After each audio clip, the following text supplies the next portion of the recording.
네, 여러분 안녕하세요. 배달의 민족 쭈구리입니다. 오늘은 이제 월요일 아침이고요. 이제 25년도 딱 3일 남았습니다. 그죠? 월, 화, 수 이렇게 3일 남았는데 개인적으로 올해를 돌아보면 뭐 나름 뭐 잘 살았던 것 같고요. 여러분들도 뭐 다들 올해 연초에 희망했던 일 다들 이루셨기를 바랍니다. 또 이루지 못했더라도 저도 뭐 올해 아쉽고 이런 부분들은 또 내년에 또 으쌰으쌰 해서 또 하면 되는 거니까 다들 또 화이팅 하시고, 마무리 또 3일 남은 동안 가장 중요한 게 뭐냐면, 저는 3일 남은 동안 돈도 돈이지만, 돈 버는 것도 그렇지만 사고가 나지 말자. 3일 동안 또 사고가 나면 좀 찝찝하잖아요. 다들 안전운전 하시기 바랍니다. 자, 여러분들 오늘 말씀드리고 싶은 내용은 이제 유상보험 의무화에 대해서 말씀을 드리려고 하는데, 우리가 이제 유상보험 의무화를 외쳐가지고 이제 정치권이나 정부에서 반응을 해서 유상보험 의무화가 법으로 제정이 돼서 통과가 됐죠. 그래서 이제 대통령이 사인도 하고 그랬기 때문에 뭐 내년 6월 정도나 늦어도 7월 정도에 이제 시행이 되는데, 그게 이제 6개월 정도 유예 기간이 있는 거거든요. 그래서 내년 6월 정도나 7월 초 정도에 이제 시행이 될 것 같은데, 거기에 이제 우리가 많이 지금 요즘에 이제 얘기하고 있는 게, 왜 유상 책임도 배달을 할 수 있게 했느냐 법안에, 그런 얘기들을 많이 이제 하시잖아요.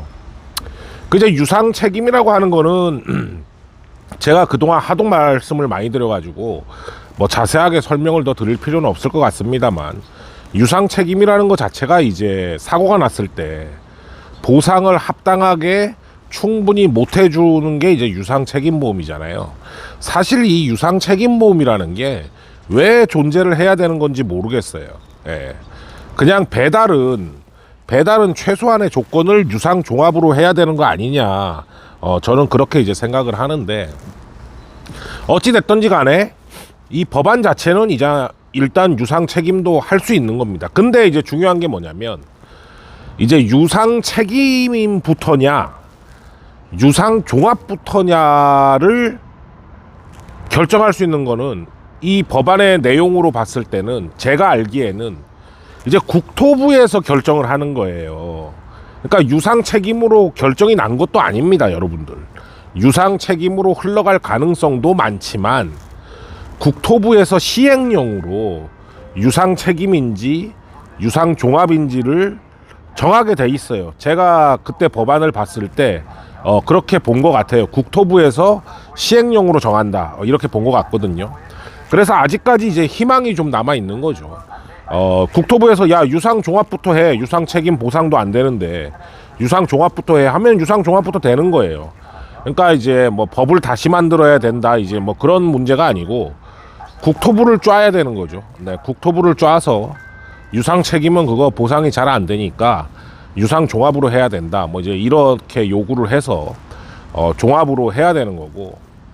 그리고 이제 우리가 이제 오토바이가 이제 포함이 된 거잖아요. 사실 이제 자동차나 자전거나 전자들이 많죠. 그리고 자동차도 배달하시는 분들이 굉장히 많아졌죠.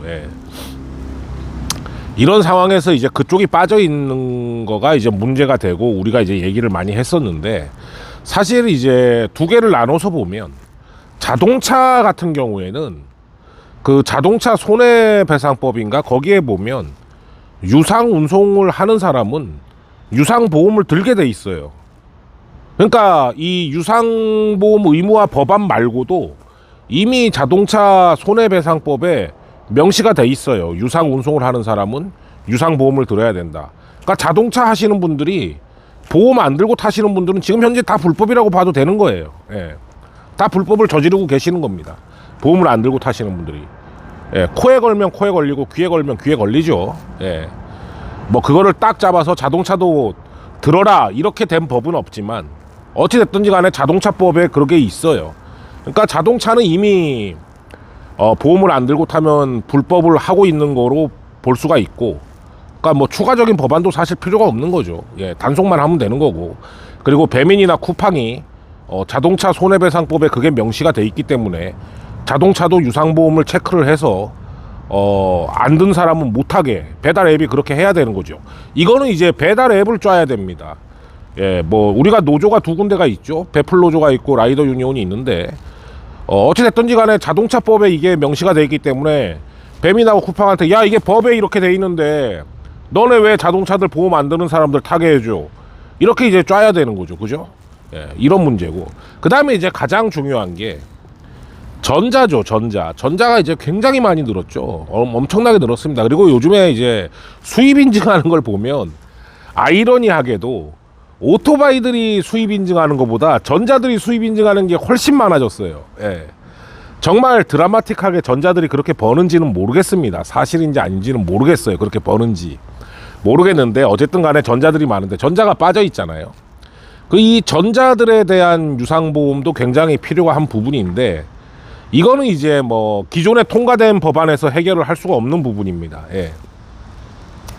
기존의 법안에서 자전거까지 포함을 했었으면 좋겠지만 거기에서 이제 누락이 돼서 그 법으로는 해결을 할 수가 없어요. 그래서 새로운 법이 발의가 돼 있는 걸로 알고 있습니다. 자전거를 유상보험을 들어야 탈 수 있는 걸로 새로운 법안이 올라가 있는 걸로 알고 있어요. 근데 이놈의 법안이라는 게 여러분들도 아시겠지만 이 유상보험 의무화 통과될 때도 정말 우여곡절 끝에 통과가 됐잖아요. 정말 끝까지 긴장의 끈을 놓칠 수가 없었는데 마지막까지도 그 국민의힘 의원들이 다 이제 퇴장하고 이제 이러면서 정말 마지막까지도 긴장을 했었죠.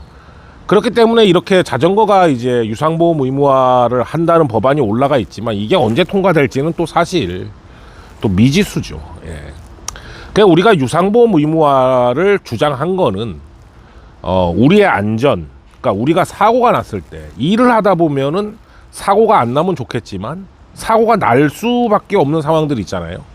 그랬을 때 서로 다 유상보험을 들어가지고 유상종합보험을 들어가지고 서로 합당한 배상을 해주고 충분한 치료를 받고 이렇게 하기 위한 게 이제 첫 번째 이유죠. 그리고 두 번째 이유는 이제 무자격자들, 한마디로 뭐 외노자라든가 뭐 그런 부분에 있어서 우리가 걸러내기 위해서 유상보험이 필요하다 이렇게 이제 주장을 한 거고, 사실 이게 통과가 되면서 무자격자들이 이제 조금 머리는 아프겠죠. 머리는 아프겠습니다만 얼마만큼의 효용성이 있을지는 모르겠어요. 제가 얼핏 생각해 봐도 이 무자격자들이 이거를 빠져나갈 수 있는 방법이 한두 가지 정도가 생각이 나거든요. 물론 방송에 그 방법을 알려주면 또 악용될 수도 있으니까 알려주진 않겠습니다만 그걸 또 빠져나갈 수 있는 방법이 있어요. 그리고 또 이제 우리가 유상보험을 주장한 세 번째 이유가 이제 배달하는 사람들이 너무 많다 보니까 이제 콜보다 사람이 더 많은 그런 상황이니까 어떻게 보면 조금 안 하셔도 되는 분들, 그러니까 뭐 하루에 2시간 3시간 타시는 분들이 유상보험을 꼭 들어야 된다 이러면 안 하실 분들이 꽤 많을 거거든요. 그죠? 계산을 해볼 거 아닙니까? 나 배달을 하고 이러는데 유상보험을 꼭 들어야 돼, 이게 지출이 되고 이렇게 되면 굳이 나가서 뭐 일해야 되나, 그냥 쉬지 뭐, 그러실 분들도 꽤 많을 거다. 그렇기 때문에 이제 인원이 감소되는 효과, 인원이 감소되면서 나머지 이제 시간적으로 일을 많이 하시는 분들이 콜을 조금이라도 더 받을 수 있는 그런 효과, 이렇게 총 3가지를 노린 거죠. 유상보험 의무화는. 어찌됐든지 간에 뭐 상황이 이제 이렇게 됐는데 국토부 시행령에서 꼭 유상종합이 돼야 되는 상황이고, 뭐 안 되고 그냥 유상 책임으로 간다면 솔직히 크게 의미 없는 이제 그런 상황이 되는 거죠. 그리고 자전거 같은 경우에는 그 법안이 언제 통과가 될지 모르겠습니다만 자전거 같은 경우에는 정말 좀 보험이 필요하다. 자전거들 뭐 오토바이들 운전을 험하게 한다 그러는데 전자에 비하면 오토바이들 운전하는 거는 양반입니다. 여러분들 다 보시잖아요.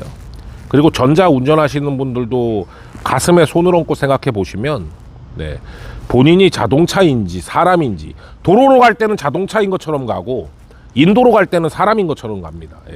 상당히 전자들이 문제가 좀 있어요. 운행하는 방식이. 그런 부분에 있어서 그거를 조금 막을 수 있는 게 이런 보험 문제 아닌가 이런 생각을 하면서 오늘 아침에 영상을 이렇게 올렸습니다. 이 영상은 이제 아침에 안 올리고 이따가 오후에 조금 쉬면서 오후에 좀 올려드리도록 하겠습니다.